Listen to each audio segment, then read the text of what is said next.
Hi ಎಲ್ರಿಗೂ ನಮಸ್ಕಾರ. Roopa cooking ವ್ಲಾಗ್ಗೆ ಸ್ವಾಗತ. ಇವತ್ತಿನ ವಿಡಿಯೋದಲ್ಲಿ ಕೋಡ್ಬಳೆ ಮಾಡೋದನ್ನು ಹೇಳ್ಕೊಡ್ತಾ ಇದ್ದೀನಿ. ತುಂಬ ಸುಲಭವಾಗಿ ಹಾಗೆ ತುಂಬ ರುಚಿಯಾಗಿ ಮಾಡ್ಕೋಬೋದು. ಪರ್ಫೆಕ್ಟ್ ವಿಧಾನದಲ್ಲಿ ಹಾಗೆ ಅಳತೆಯಲ್ಲಿ ಮಾಡಿ ತೋರಿಸ್ತಾ ಇದ್ದೀನಿ. ಈ ವಿಡಿಯೋನ ಸ್ಕಿಪ್ ಮಾಡ್ದಂಗೆ ನೋಡಿ. ಹಾಗೆ ತಡ ಮಾಡದೆ ಬನ್ನಿ ಹೇಗೆ ಮಾಡೋದು ನೋಡೋಣ. ಇನ್ನೂ ಯಾರು ನನ್ನ ಚಾನಲ್ನ ಸಬ್ಸ್ಕ್ರೈಬ್ ಮಾಡ್ಕೊಂಡಿಲ್ಲ ದಯವಿಟ್ಟು ಸಬ್ಸ್ಕ್ರೈಬ್ ಮಾಡ್ಕೊಳ್ಳಿ. ಹಾಗೆ ಪಕ್ಕದಲ್ಲಿರುವಂತಹ ಬೆಲ್ ಬಟನ್ನು ಕ್ಲಿಕ್ ಮಾಡಿ. ಮೊದಲಿಗೆ ಕೋಡ್ಬಳೆ ಮಾಡ್ಕೊಳ್ಳೋಕ್ಕೆ ಒಂದು ಬಾಣಲಿನ ಕಾಯಕ್ಕಿಟ್ಕೊಂಡು 1/4 ಕಪ್ ಆಗುವಷ್ಟು ಎಣ್ಣೆನ ಸೇರಿಸ್ಕೊಂಡಿದ್ದೀನಿ. ಎಣ್ಣೆ ಚೆನ್ನಾಗಿ ಕಾಯ್ದಿದೆ ಅಂದಾಗ 1 ಕಪ್ ಆಗುವಷ್ಟು ಚಿರೋಟಿ ರವೆನ ಸೇರಿಸ್ಕೋಬೇಕು. 2 ನಿಮಿಷ ಚೆನ್ನಾಗಿ ಹುರ್ಕೊಂಡ್ರೆ ಸಾಕು. ಜಾಸ್ತಿ ಹೊತ್ತು ರವೆನ ಹುರ್ಕೋಬಾರ್ದು.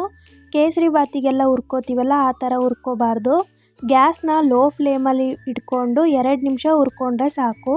ಇವಾಗ ನಾನು 2 ನಿಮಿಷ ಚೆನ್ನಾಗಿ ಹುರ್ಕೊಂಡಿದ್ದೀನಿ. ಈ ಟೈಮಲ್ಲಿ 3 ಟೇಬಲ್ ಸ್ಪೂನ್ ಆಗುವಷ್ಟು ಮೈದಾನ ಸೇರಿಸ್ಕೊತಾ ಇದ್ದೀನಿ. ಮೈದಾ ಸೇರಿಸೋದ್ರಿಂದ ಒಂದೊಳ್ಳೆ ಬೈಂಡಿಂಗ್ ಬರುತ್ತೆ ಕೋಡ್ಬಳೆಗೆ. ಜಾಸ್ತಿ ಸೇರಿಸ್ಕೋಬಾರ್ದು.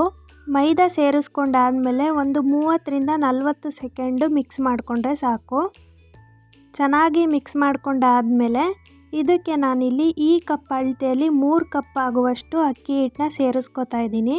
ಯಾವ ಕಪ್ಪಲ್ಲಿ ರವೆನ ತೊಗೊಂಡಿರ್ತೀವಿ ಅದೇ ಕಪ್ಪಲ್ಲಿ ಅಕ್ಕಿ ಹಿಟ್ಟನ್ನ ತೊಗೋಬೇಕು. ಅಕ್ಕಿ ಹಿಟ್ಟನ್ನ ಜಾಸ್ತಿ ಹೊತ್ತು ಹುರ್ಕೋಬಾರ್ದು. 1 ನಿಮಿಷ ಲೋ ಫ್ಲೇಮಲ್ಲೇ ಹಾಗೆ ಚೆನ್ನಾಗಿ ರವೆ ಮೈದಾ ಎಲ್ಲ ಹೊಂದ್ಕೊಳ್ಳೋ ಹಾಗೆ ಮಿಕ್ಸ್ ಮಾಡ್ಕೋಬೇಕು. ಮಿಕ್ಸ್ ಮಾಡ್ಕೊಂಡಾದ್ಮೇಲೆ ಗ್ಯಾಸ್ನ ಆಫ್ ಮಾಡಿಕೊಂಡು ಇದನ್ನು ಆರಕ್ಕೆ ಬಿಡಬೇಕು. ಅಷ್ಟರಲ್ಲಿ ಕೋಡ್ಬಳೆಗೆ ಮಸಾಲೆ ರೆಡಿ ಮಾಡ್ಕೊಳ್ಳೋಣ.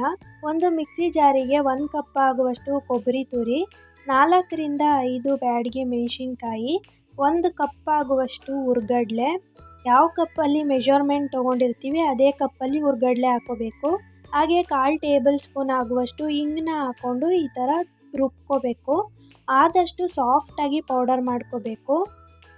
ಮೊದಲೇ ಹುರಿದಿಟ್ಕೊಂಡಿರೋ ಅಕ್ಕಿ ಹಿಟ್ಟಿನ ಮಿಶ್ರಣಕ್ಕೆ ರುಬ್ಬಿಟ್ಕೊಂಡಿರೋ ಪೌಡರ್ನ ಸೇರಿಸ್ಕೊಳ್ಳೋಣ. 1 ಸ್ಪೂನ್ ಆಗುವಷ್ಟು ಅಜ್ವೈನು, 10-15 ಎಲೆ ಕರ್ಬೇವಿನ ಸೊಪ್ಪನ್ನ ಈ ಥರ ಸಣ್ಣದಾಗಿ ಹೆಚ್ಚಿ ಸೇರಿಸ್ಕೊಂಡಿದ್ದೀನಿ. ರುಚಿಗೆ ತಕ್ಕಷ್ಟು ಉಪ್ಪನ್ನ ಸೇರಿಸ್ಕೊಂಡು ಎಲ್ಲ ಹಿಟ್ಟು ಚೆನ್ನಾಗಿ ಹೊಂದ್ಕೋಬೇಕು. ಅಲ್ಲಿವರೆಗೂ ನಾವು ಹಿಟ್ಟನ್ನ ಮಿಕ್ಸ್ ಮಾಡ್ಕೋಬೇಕು.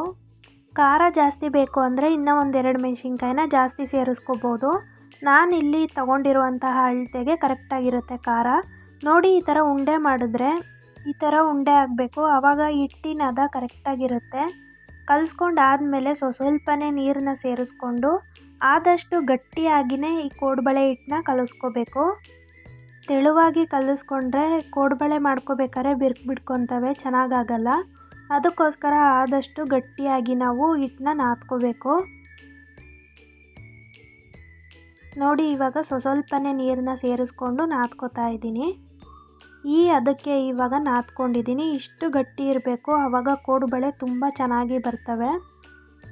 ಈ ಒಂದು ವಿಧಾನದಲ್ಲಿ ಮಾಡಿದ್ರೆ ಯಾವುದೇ ಕಾರಣಕ್ಕೂ ಕೋಡ್ಬಳೆ ಗಟ್ಟಿ ಆಗಲ್ಲ ಅಥವಾ ಬಿಡ್ಕೊಳ್ಳಲ್ಲ, ಮೆತ್ತಗಾಗಲ್ಲ. ಇಲ್ಲಿ ತೋರಿಸ್ತಾ ಇದ್ದೀನಿ ನೋಡಿ, ಇಷ್ಟು ಗಟ್ಟಿಯಾಗಿ ಹಿಟ್ಟನ್ನ ನಾದ್ಕೊಂಡಿರಬೇಕು ನಾವು. ಇವಾಗ ಒಂದೊಂದೇ ಕೋಡ್ಬಳೆನ ಮಾಡ್ಕೊಳ್ಳೋಣ. ಒಂದು ನಿಂಬೆಹಣ್ಣಿನ ಸೈಜ್ ಆಗುವಷ್ಟು ಉಂಡೆನ ತೊಗೊಂಡಿದ್ದೀನಿ. ಕೈಯಲ್ಲಿ ಈ ಥರ ರೋಲ್ ಮಾಡ್ಕೋಬೇಕು.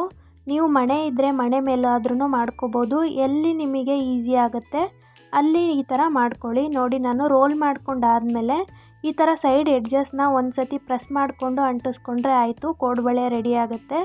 ತುಂಬ ಸುಲಭವಾಗಿ ಮಾಡ್ಕೋಬೋದು. ಇಷ್ಟು ದೊಡ್ಡ ಬೇಡ ಅಂತ ಅಂದರೆ ಚಿಕ್ಕ ಸೈಜಲ್ಲೂ ಕೋಡ್ಬಳೆ ಮಾಡ್ಕೋಬೋದು. ಇದೇ ರೀತಿಯಾಗಿ ಎಲ್ಲದನ್ನು ಮಾಡ್ಕೊಳ್ಳಿ. ಒಂದೇ ಸೈಜಲ್ಲಿ ನಾವು ರೋಲ್ ಮಾಡ್ಕೋಬೇಕು. ತೆಳುವಾಗಿನೂ ಮಾಡ್ಕೋಬಾರ್ದು ಅಥವಾ ತುಂಬ ದಪ್ಪವಾಗಿನೂ ರೋಲ್ ಮಾಡ್ಕೋಬಾರ್ದು. ಆದಷ್ಟು ಒಂದು ಮೀಡಿಯಮ್ ಸೈಜಲ್ಲಿ ಇಲ್ಲಿ ತೋರಿಸಿದ್ದೀನಿ ನೋಡಿ, ಈ ಥರ ಮಾಡಿಕೊಂಡ್ರೆ ಒಳಗಡೆ ಎಲ್ಲ ತುಂಬ ಚೆನ್ನಾಗಿ ಬೇಯುತ್ತೆ. ಇವಾಗ ಚಿಕ್ಕ ಚಿಕ್ಕ ಕೋಡ್ಬಳೆಯನ್ನು ಮಾಡ್ಕೊಂಡಿದ್ದೀನಿ. ನಿಮಗೆ ಯಾವ ಸೈಜಲ್ಲಿ ಇಷ್ಟ ಆಗುತ್ತೆ ಆ ಸೈಜಲ್ಲಿ ಕೋಡ್ಬಳೆನ ಮಾಡ್ಕೊಳ್ಳಿ. ಮೊದಲೇ ಎಣ್ಣೆನ ಲೋ ಟು ಮೀಡಿಯಮ್ ಫ್ಲೇಮಲ್ಲಿ ಇಟ್ಕೊಂಡು ಚೆನ್ನಾಗಿ ಕಾಯಿಸ್ಕೊಂಡಿರಬೇಕು. ಇವಾಗ ಒಂದೊಂದೇ ಕೋಡ್ಬಳೆನ ಎಣ್ಣೆಲಿ ಹಾಕೋತಾ ಇದ್ದೀನಿ. ಎಣ್ಣೆಗೆ ಹಾಕಿದಾಗ ಈ ಥರ ಬಬಲ್ಸ್ ಬರಬೇಕು, ಆವಾಗ ಎಣ್ಣೆ ಚೆನ್ನಾಗಿ ಕಾಯ್ದಿರುತ್ತೆ.